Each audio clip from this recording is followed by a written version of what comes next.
Hey guys, now oftentimes whenever you're restoring an old car, a piece that gets overlooked is the steering column. This one here is out of our '69 Dodge Charger and it's got some pretty big issues. Whenever we were driving it down the road, it was making a hissing noise here on the inside and some smoke came out of it. Oftentimes that's a sign of some bad wiring. So we're going to restore this thing today. First thing we got to do is get it torn down. Disassembly goes pretty quick. We'll take off the steering wheel, hub, adapter, and cover.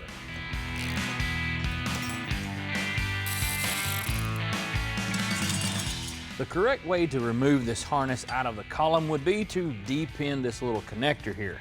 Now we're not really trying to save any of that old wiring, so we're just going to chop it off.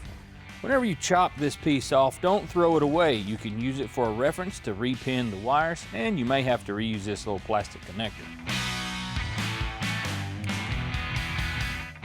Now just slide out the turn signal assembly.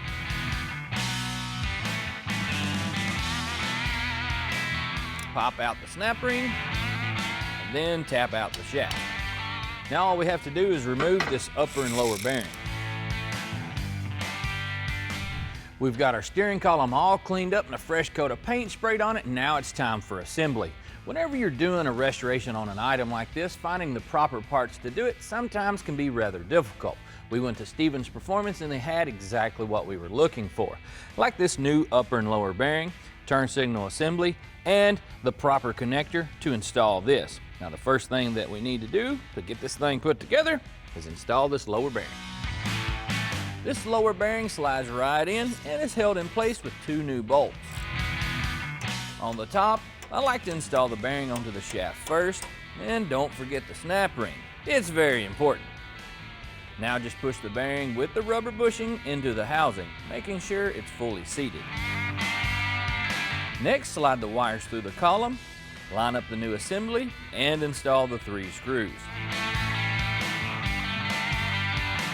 With this fresh paint, we gotta have some new bling. Man, that's nice.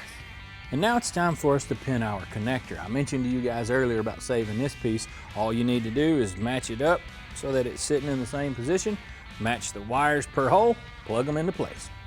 Final thing, with a fresh coat of paint, the mounting brackets get reattached.